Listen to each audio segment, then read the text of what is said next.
Paper plate making machine, semi automatic single die paper plate making machine అంటారు, semi automatic buffet plate making machine అంటారు, hydraulic paper plate making machine అంటారు, hydraulic buffet paper plate making machine అంటారు.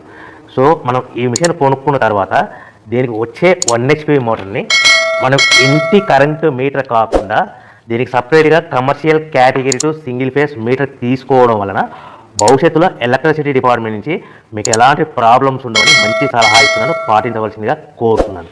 So ఈ semi automatic hydraulic single die buffet plate making మిషన్లో కేవలము buffet ప్లేట్లు మాత్రమే తయారు చేసుకోగలుగుతాము. ఈ మిషన్లో కేవలం మందం లవ్ దొడ్డు ప్లేట్లు మాత్రం బఫే ప్లేట్ తయారు చేసుకోగలుగుతాము.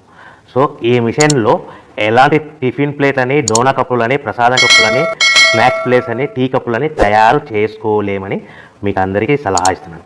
సో ఈ బఫే ప్లేట్లు ఏ విధంగా తయారు చేసుకోవచ్చు అంటే కనుక మనకు రా మెటీరియల్ షీట్ ఇలా ఉంటుంది. ఈ షీట్ని డై మధ్యలో పెట్టి గేర్ వెనక్కి లాగితే కనుక 1, 2, 3 సెకండ్లు లాగిన తర్వాత అదే గేర్ను ముందుకు నెట్టడం వల్ల డై కిందికి వస్తుంది. ఈ విధంగా తయారైన ప్లేట్ చేసుకోవచ్చు. సో ఈ బఫే ప్లేట్లు మనం ఎన్ని తయారు చేసుకోవచ్చు అంటే కనుక నిమిషానికి 5 నుంచి 10 ప్లేట్లు తయారు చేసుకోవచ్చు. అది కూడా ఆపరేటింగ్ చేసే ఆపరేటర్ మీద ఆధారపడి ఉంటుంది. సో మనము ఈ బఫే ప్లేట్ నిమిషానికి 5 నుంచి 10 ప్లేట్లు మిషన్ కొన్న స్టార్టింగ్ కొత్తలో మనకి ఎలాంటి అనుభవం ఎక్స్పీరియన్స్